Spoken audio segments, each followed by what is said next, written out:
Hi, welcome to the Working World. I'm Kara Mendez. And I'm Jamie Lingham. And Jamie, we just met with Shumin and Steve, who are part of the Asia Talent Mobility Alliance, or more fondly known as ATMA. ATMA, yep. Yes, and wow, what a amazing initiative, Mm, organisation mm. that they have spent the last couple of years putting together, particularly focused in Asia. But from an industry group perspective and a way to connect all of us in the mobility industry and also drive education and mentoring, amazing. Loved it. It always fascinates me, or I suppose inspires me is a better word, just to see people how they can, put their own time, effort, energy into creating something really special. I won't give much away. I'm not going to give anything away, actually. I'm just going to let Shimin and Steve do the talking, because I think there's a lot of gems there. I think there's a lot of benefits for potential members, or for members, and for people who want to be part of mentoring. There's a whole lot going on here that's been a couple of years in the making, and we're at the real start of something special, I think. Yeah, and I would encourage all our mobility practitioners and those touching mobility in some way, shape, or form to watch this, because I think these guys are they've got something unique, particularly their advocacy part in relation to mobility policies and in an external sense. So I think everybody would benefit from this one. So I'd say watch at a minimum, get involved. I think these yes, guys they're good people. They're doing great things, and I think you'd be mad not to get involved. yeah, call to There action you on this go. one. Exactly. Cool. Okay. Enjoy. Thanks. Okay.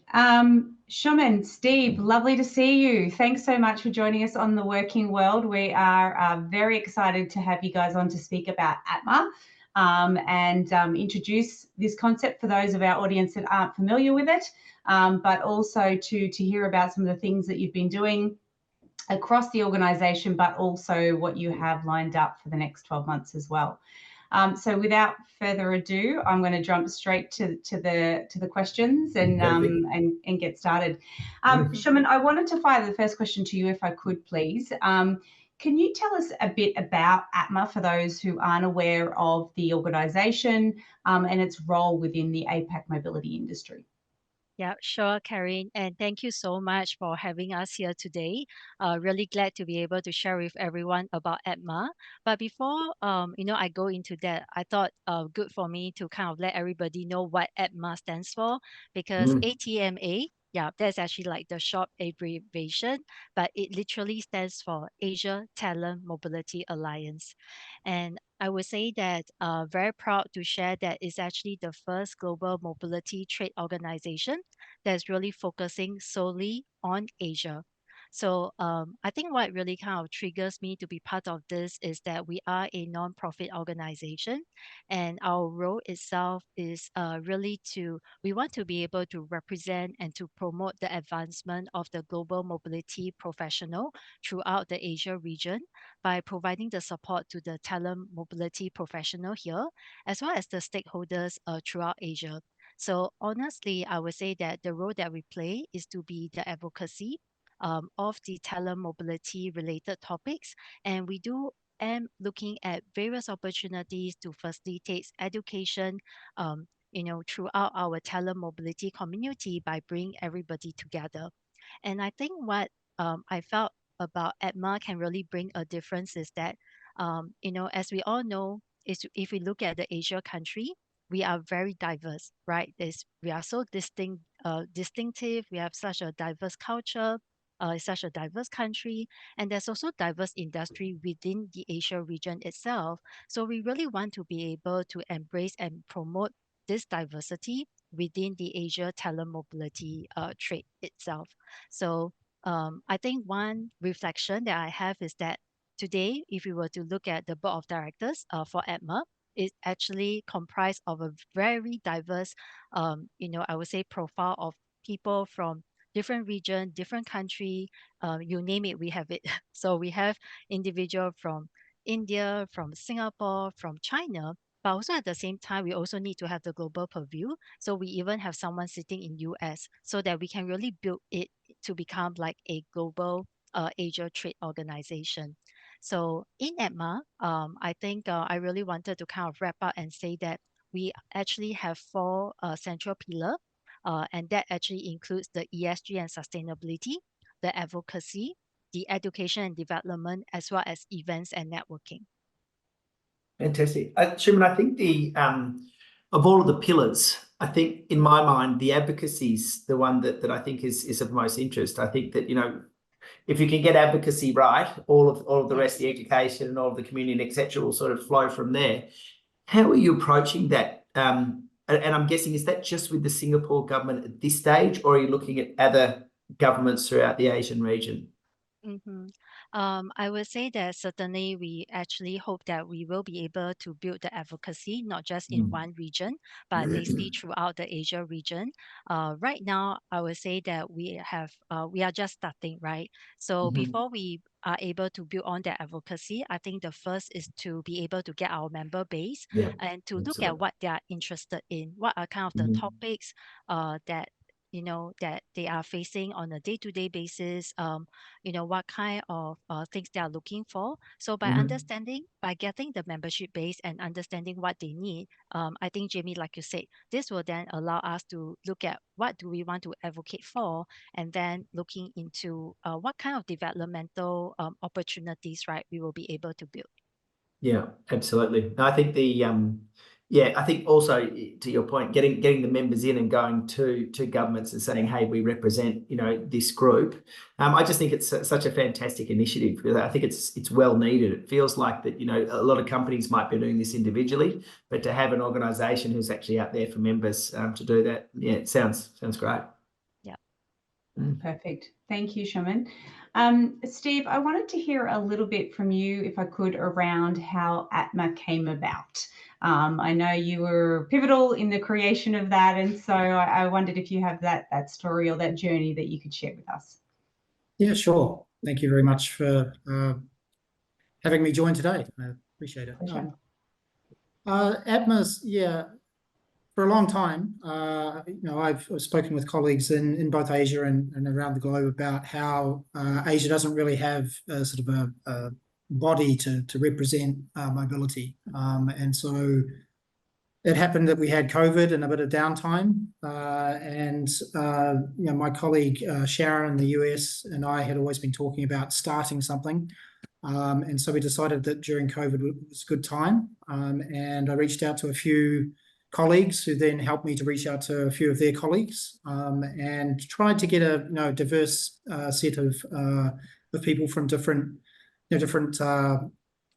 aspects of the global mobility industry. And really it just flowed on from there. And we spent probably close to 2 years sort of getting our thoughts together about what would be best and how to best go about this. Including establishing an entity in Hong Kong, and we had to look at where it would be best to set up and things like that. And it basically just flowed on from there. So monthly meetings with between 8 and 10. There was a few people that came and went during the 2 years that we worked from the middle of COVID, basically. We're very proud to be able to actually officially launch in August of last year. So it's really only been just over 6 months or so, I guess, now since that we've officially been alive as an organisation. So early days yet, and as Shumin just mentioned, we're concentrating at the moment on building the membership so that we have a good core, so that we can then start looking at doing a lot more in that advocacy space. So I hope that answers your question. Yeah, thank you.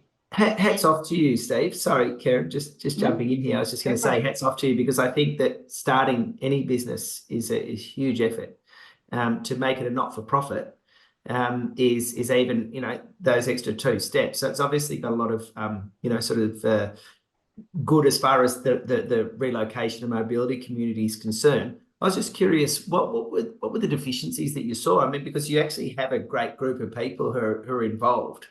And to get everybody on the same page, I think, it obviously takes quite a lot, and to have them contribute their time and their knowledge and everything else in between. But what was the catalyst? What really drove you? I mean, you've been, I guess, living in Asia for a we while. looked at, we looked at a lot of other trade organizations that exist, and a couple of them that are you probably worldwide ERC in the US, for example. EURA is the sort of the big conference in Europe, and while those EURA has brought their conferences to Asia, worldwide ERC's brought theirs. There's a few other organizations that have brought their countries from either Europe or the US to us in Asia, but we've never really had anything that we could say was our own. And I think that's where it starts, is that we really wanted to create something that is focused on Asia, for everybody in Asia, but to have a wide representation in terms of a global membership, but to be very much focused on on Asia, rather than people bringing topics from the global industry to Asia, that we start on topics that are that are most relevant to everybody who's working here in Asia. So Now you say it like that, it feels like a no-brainer. Yes. Asia And for I Asia, should like point out as well. I should Yeah. point out that everything we have done up until this point, and into the future as well, is volunteer led. So everybody is volunteering their time. We're a not-for-profit, but we're also not. There's no paid positions apart from perhaps an executive director or some administrative staff that we might need in the future. We haven't had to pay anybody as yet. We're talking about getting some administrative assistance, but very much a membership-led organisation, and voluntary. Well done. Not a small feat.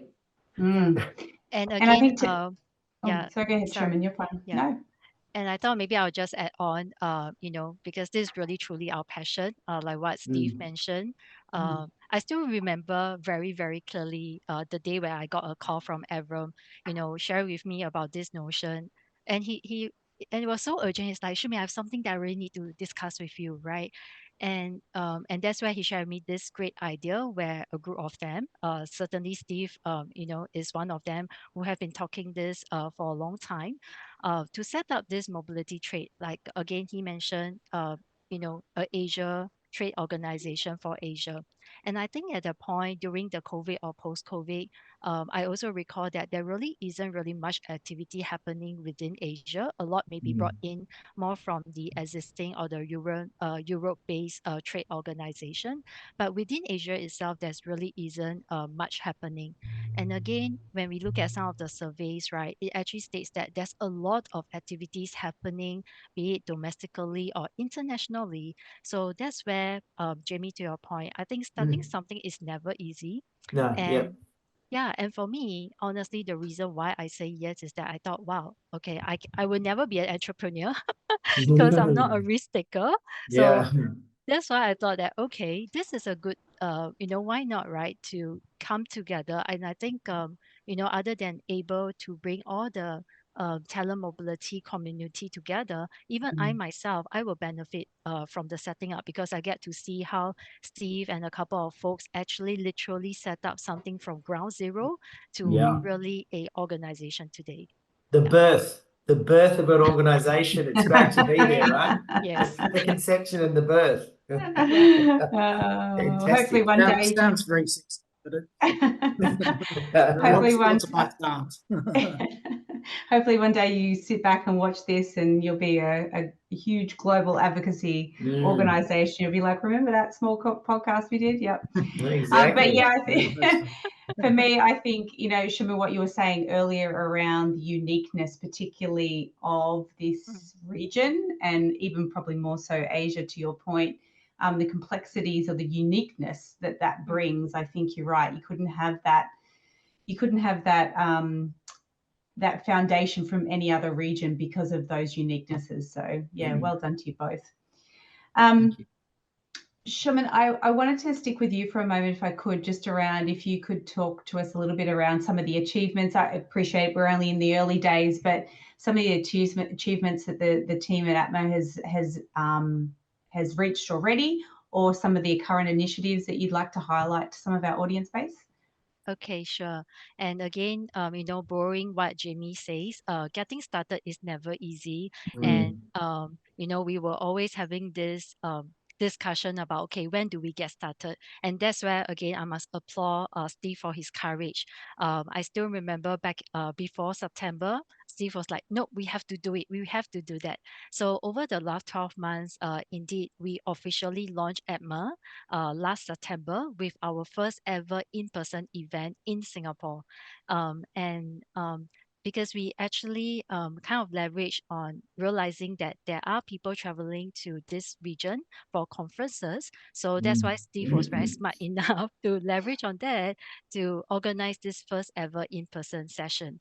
And I would say over the last 12 months, we have actually, when I start counting, Steve, I didn't realize we actually conducted 8 webinars. And again, Corinne, to your point, every country is so unique. So what we did was we have a country update, where we had one session for India, for China, for Hong Kong, Singapore, Taiwan, Japan. And Wow. in fact, as I calculated, we have actually reached out to more than 250 participants just within the Asia community. So again, we need our members to let us know, what you need. And for the next coming year, we have been also talking about we should continue these country updates because, as you mentioned, each country is so unique and it's ever changing, right? And we also have emerging countries coming up. So that's why we want to continue to see, if this is something that our members and our participants like it, and we do want to be able to bring back the country update. And I think what is also interesting, and I think again, another baby of Steve, to tell us that we need to have country meetup session. So Yeah. we did the first ever country meetup session last month, right after the Chinese New Year. And they were actually talking, and it was kind of like a soft launch for our ESG and sustainability pillar. So coming up, in fact, in the next few days, we are going to have a launch of that sustainability webinar. And then we are going to talk and share a little bit more because we also realize that when we start talking about ESG or sustainability within the mobility industry, everyone mindset has been very much about environmental. But honestly, sustainability is more than environmental. So that's why under the ESG and sustainability pillar, we certainly want to be able to share more basics of the ESG principles to everyone and basically how this impact global mobility. So that's more on the ESG and sustainability pillar. So under the education and development, we are going to implement our first ever mentoring program for global mobility professions in Asia. Fantastic. Yeah. Yeah. And Jamie, make a guess. Guess who is one of our mentor? The person is on this call. Oh, Karen. Well, I'm thinking it's not me, and I'm guessing it's not Steve. So, Karen, congratulations. He's thinking I've missed an email. What have I done? Well, Yes, I tell you what, Karen, if you weren't before, you definitely should be now. Yeah.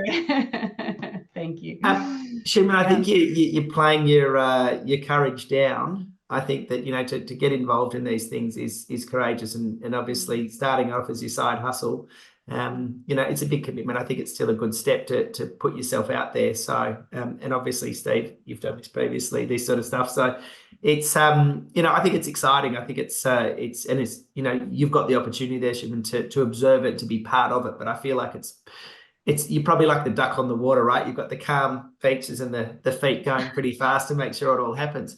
What I'm curious about, and what I do like, is the fact that you've done different country briefings, right? How, I mean, as this evolves, how do you find time for this, or where do you get all this information? Because I think that it's obviously there's got to be a fair bit in it to be able to be that specific, which I think is a huge benefit for members as well. Because as you said, if it's being run from the US or from Europe, it's a bit of a long distance view of an opinion of what's happening, as opposed to being in the trenches and understanding exactly what it looks and smells and feels like.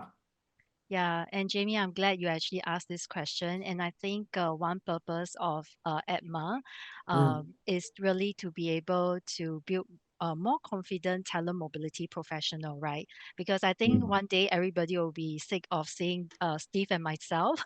So we want to be able to multiply. Yeah. And honestly, if we look at mobility itself, just looking at when we look at India or China, there's a huge, I would say, domestic mobility happening just within the region. And there are certainly, experts who are as good as Steve and me in those locations. So I would say that honestly, how we can continue to be so successful for the country update is that we need more people who can come forward and share experiences. And I think one, role of ATMA, which I really hope for, is that we want to be able to continue to advocate also for this individual.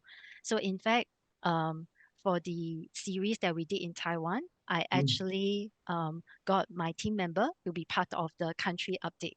So I think twofold. One is allow her to be able to share, with the community in terms of what she's observing, and also at the same time, I would say that it's also for her to be able to learn from other panelists, right? Absolutely. Yeah, in the call as well. Yeah. Yeah. No, it's a fantastic experience. Yes. Shumin, you spoke a little bit about a couple of the pillars that ATMA is based on and some of the initiatives that you're doing there. But Steve, I wondered whether you would be able to maybe the rest of the pillars are the secret sauce, so to speak. But I wondered if you could talk to us about how ATMA differentiates itself or is unique from some of the other mobility industry groups. And you've spoken about how, they're Europe-led or they're US-led. So there's obviously the geographical differences. But from reading up on ATMA and understanding some of the great work that you and the team do, the other value adds there are a long list. So I wondered if you could take us through some of those for our audience that's watching. Sure. There's really no sort of secret sauce, really. There's a couple of good, and I think the Asia focus is important. So we want to be doing things that are, for Asia, done by people in Asia. Very, very much membership led as well. So, and if you take a look at some of the other trade organisations around the place, that's very much a top down sort of thing. Whereas we'd like to be, we have to have some top down, but we'd like to have more bottom up in terms of, and just, as Jim mentioned, sharing experiences and things like that. So we very much think that, this needs to be led by everybody, by the membership. So the more people we can get on board, the more people that can become a part of what we're doing. And it's really about, what they want out of ATMA more than the other way around. So it's, and I think that, just being the first organisation in Asia that's doing this, obviously we don't really know what we don't know. So we're going to trip over some things that, be useful to the membership that we probably haven't thought about ourselves. And the more people that we can get involved and the more diverse that we can be, the more those things will come to the fore. So we've also, in terms of sort of fee structure and that sort of thing, we want to be very inclusive in what we do. We want to have every aspect of the global mobility industry be able to participate. So that means even if you're in a developing country, we've set our fees and things at a level whereby we feel that most people can participate. So first member $300, or an individual member $300 per annum. And then every other member, if you're representing your company, second member onwards would be $200 per annum. So we've tried to keep the fees very, very minimal.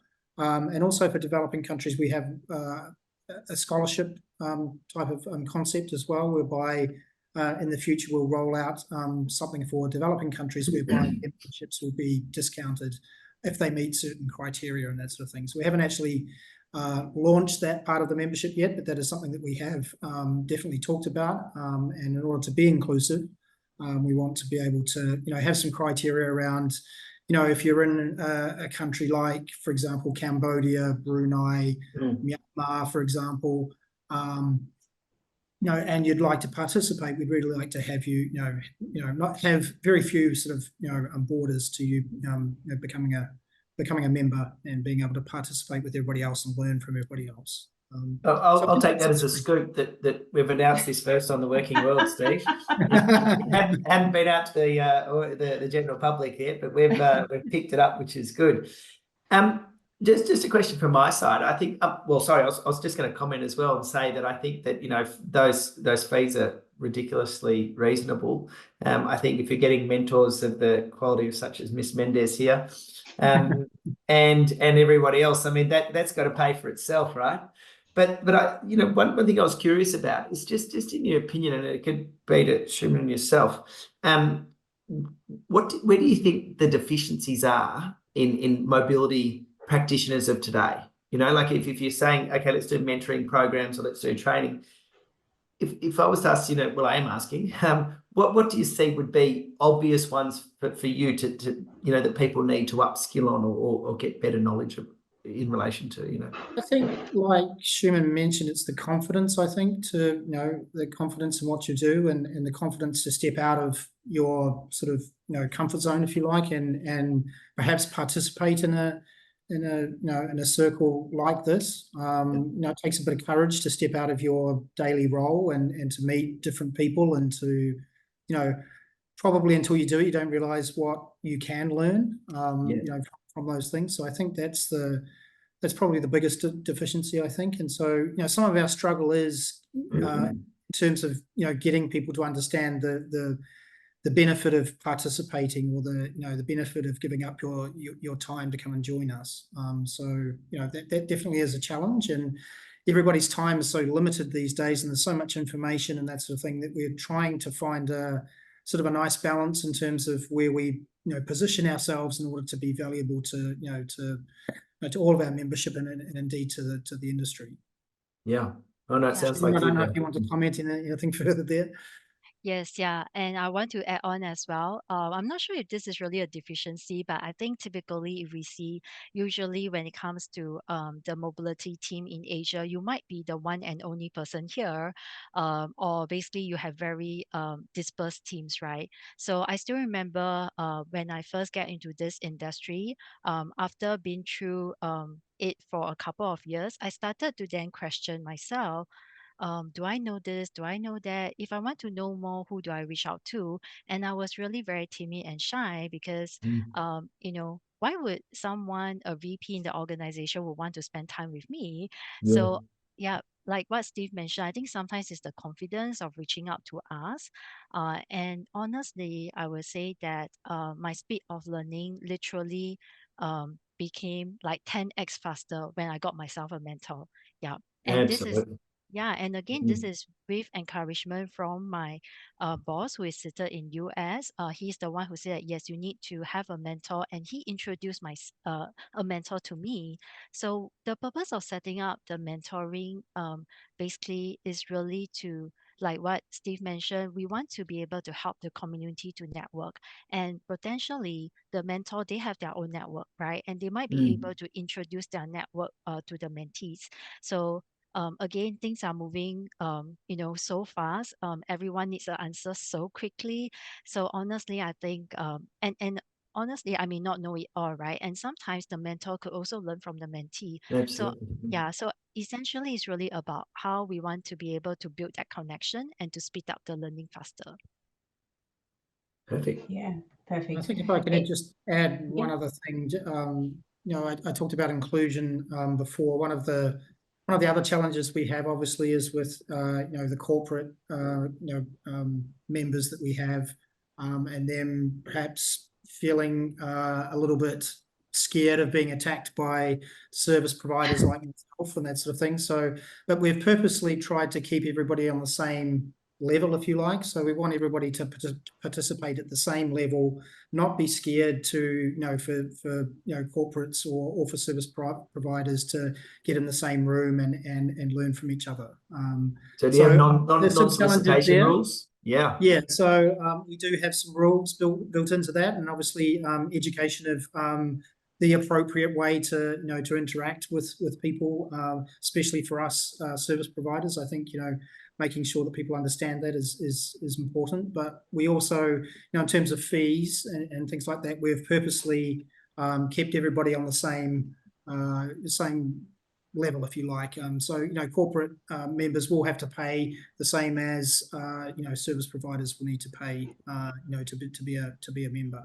And that's difficult, and in a way as well, because sometimes for corporate people working for corporates, it is difficult to obviously allocate or get the budgets required to become a member and that sort of thing. But I think as an industry we need to overcome those things as well. So we've kind of taken a look at how everybody else has done their trade organisations in the world and kind of picked out the different bits that we think are going to work best for what we do here in Asia. So I think it's an easy sell personally. I think that as Shumin was alluding to before, it's the isolation that people that in a similar position, if they're the only person there.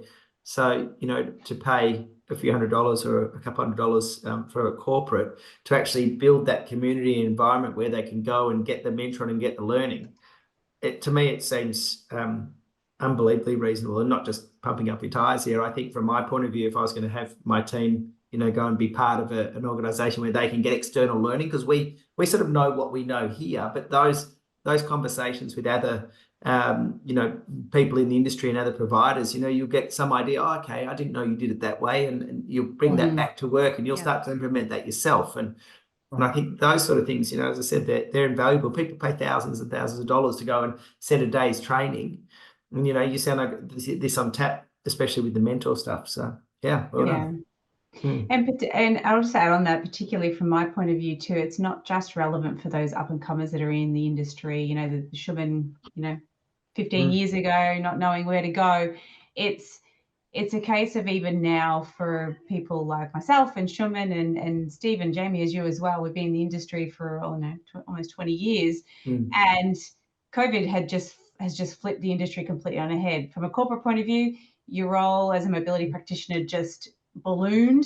And so we're all kind of relearning some of those aspects that we've acquired or that we've had to recalibrate as a result of the change in the world. So super relevant too for even seasoned professionals as well, not just those entering into the industry. So very good to have a safe space to do that in. Steve, I wanted to take a look forward, and if you're able to share with us around, either a roadmap or some future initiatives that you have carved out and planned for ATMA as we look ahead, maybe say for the next 12 months. Yeah, sure. So firstly, and once again, I don't want to be too repetitive, but I think our roadmap needs to be based off what the membership needs and wants.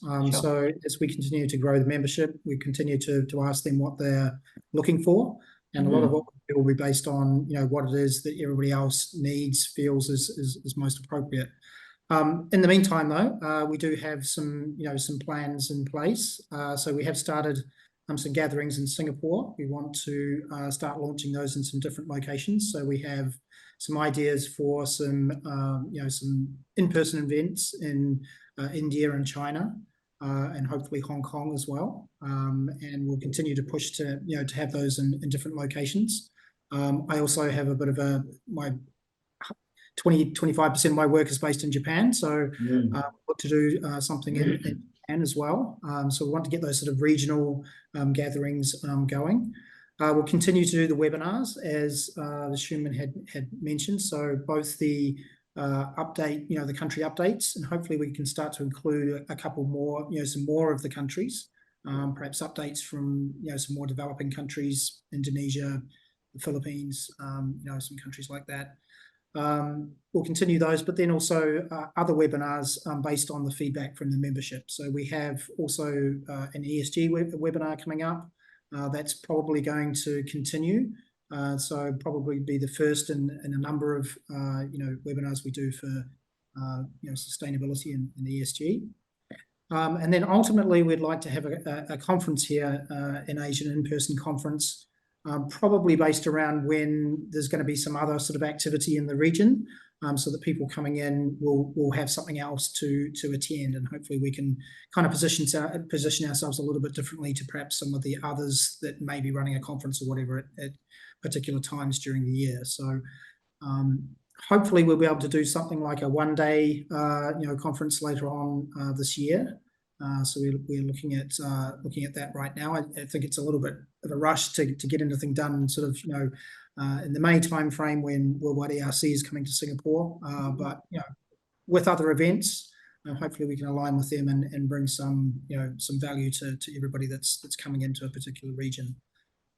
Fantastic. Yeah, so those are, and then just to continue obviously the mentor program that Shumin has mentioned. So at the moment, that's a corporate facing program that we're going to be launching very soon. Hopefully, we can start to launch that for service providers as well, and really grow all the great work that Shumin and her team have done there. And if there are any other sort of educational opportunities, things like AI in our industry and how that's going to change what we do and things like that. I think there's a lot of learning that people are keen to do. How do you measure your carbon footprint will be probably another one that the pillar will be looking at very shortly as well. So things like that, I think, will be things we'll be focusing on in the near future. Fantastic. Very exciting. Absolutely. Sounds like an exciting 12 months ahead. It does. Never enough time. So you put together a pretty good sized team by looking at it, and I think that sounds like there's a lot of people who are contributors. So there is. We're very grateful to to everybody, both sort of on our board, but also now as we start to reach out to the wider membership, they've also been very very supportive and very keen to get involved. So I really do invite as many people in the industry to come and join us, and hopefully get involved, and you can take I'll put my hand up. My position for next year if you like. So, yeah, I was going to say I'll put my hand up and come and help with the immigration advocacy. I think that's a really from my personal point of view, I think it's a really interesting discussion, and to be able to help shape policy, I think it's really exciting to have a look at the needs of companies and. That's one voice we've never really had in Asia is the industry coming together and having a voice. I think that's very a very important thing that we're aiming to to be able to do. And you came for the chat. You could leave with the host. Yeah, and I'm going to take your word for that because I'm in charge of the education and growth. Yeah, so I noted it down. Done. There you go. Quickly, I tell you, you had Karen, you've got me. It's obviously, it's obviously appealing and attractive to a lot of people because I mean, as you guys want to do is it really is just about education in the industry, right? And just helping people grow and the industry being better in the Asian region. So yeah, fantastic. Yeah. Good job. Well, that is a great segue to my last question. And Shumin, I'm going to pass this to you. I mean, Jamie's obviously sold, but for those who are still thinking about it, I guess, if members come on board, what can they kind of expect from participating with ATMA? Yeah, and honestly, I think to just sum it all in one line, it's really about education in the telemobility industry. It's really to break down those walls. It's never about service provider and in-house. I think today for ATMA, what we really am trying to build is that it's a telemobility community. Everyone will come in and learn together. So I would maybe probably have 3 key takeaways. So sorry, Karen, I'm just as structured as you. I need the pointers. Go for it. I get it. Yeah, and honestly, I think the first key takeaway is we need to continue to be able to build our membership base. And that's where I really want to encourage everyone to take a moment of pause. You do not have to join ATMA or anything, but I think just take a moment of pause, right? Think about really what energizes you in the industry and what is your hope for the industry. Just that, right? And I think with that, I really hope that we'll be able to see more people coming forward because again, just with myself, Steve, Jamie, or even Karen yourself, we need more people, right? We need all the people to come in and share experience. So that will be my first key takeaway. And I would say that what members can also expect as the second key takeaway is we are going to have activities upcoming, like Steve mentioned, surrounding the ESG and sustainability. In fact, in the month of March and April, we are going to start to launch our sustainability pillar. And that's where the pillar will start to provide more education, be it webinar or in person, in terms of what sustainability is and how it impacts the mobility program. We'll be also bring in corporations to come in and share how they have actually married sustainability and mobility together in their program itself. So I think the more we can talk about it, share about it, I think that's where we can continue to build on and leverage on each other ideas. And last but not least, is the mentoring, right? It's a safe place for you to get connected with the mentors and for you to learn. Perfect. Well done. Thank you so much. Shumin, I was going to say it feels very community focused. Yeah. And I made some notes while you were talking, and I sort of wrote it's a platform that members can get involved with and you know, do a lot of great stuff through the mentoring and the education and the advocacy, etc. But also being a safe space for everyone to give back. And I think that, you know, practitioners such as ourselves, all of us on this call, we've been in the industry for a long time, and you know, you sort of get to the stage, well, hopefully you're always going to be at that stage where you just want to give a little bit back. How do I help improve it? And we're all passionate practitioners in our own, you know, sort of areas. And I think that's so important. And that's why I feel like this has gone well for you to this point, because people are wanting to get involved and to give back. And, you know, and I feel like you've made it available for people to do that, to give them the platform, which is, yeah, no, it's really good. Love it. Yeah, I definitely think that's a big part of it, is giving back to the industry, and you know, you'll get as much out of ATMA as you will as you put in, right? So you know, if you're willing to participate, you'll definitely learn. You know, you'll definitely benefit. So the more you know, sort of the more you give, the more you get, sort of thing. I feel like actually the more you give, you're probably going to get more back than you expected. Yes. You know, like it just because there's a lot going on here, you know, for what you guys are doing. And as I said, just for that region as well, if it didn't have the representation, or it hasn't had the representation that you're bringing forward. Yeah. Look, personally, from my perspective, one of the things that got my attention, and I've shared this with Shumin as well, is firstly, the advocacy part is a unique selling point for me from a value proposition perspective, but then also that there's a structure. So it's not just a gathering and sharing of, you know, the hot topics at the moment. There is some very targeted pillars, and you've talked to those both today. And I think that structure brings a greater level of comfort for people like me that love structure, but also accelerates that learning. So yeah, from me, and I think Jamie's summed it up really well, but from me, thank you for having this brilliant idea and bringing this to life from an industry perspective. But also thank you for your time today of sharing it, and hopefully, you know, us singing it out loud for you attracts a lot more members and builds that community, and we can all benefit from that. So thank you for your time. Thank you for your time. Thank really you. appreciate it. Thank you for having us. Thanks, guys. Exciting times, and we are. Karen was lucky enough to be part of it. Now I'm excited to be part of it, and I'm sure lots of other people will be feeling the same way. Yeah, exactly. All right. All the best. Excellent. Thanks, guys. Thanks, guys. Thank you.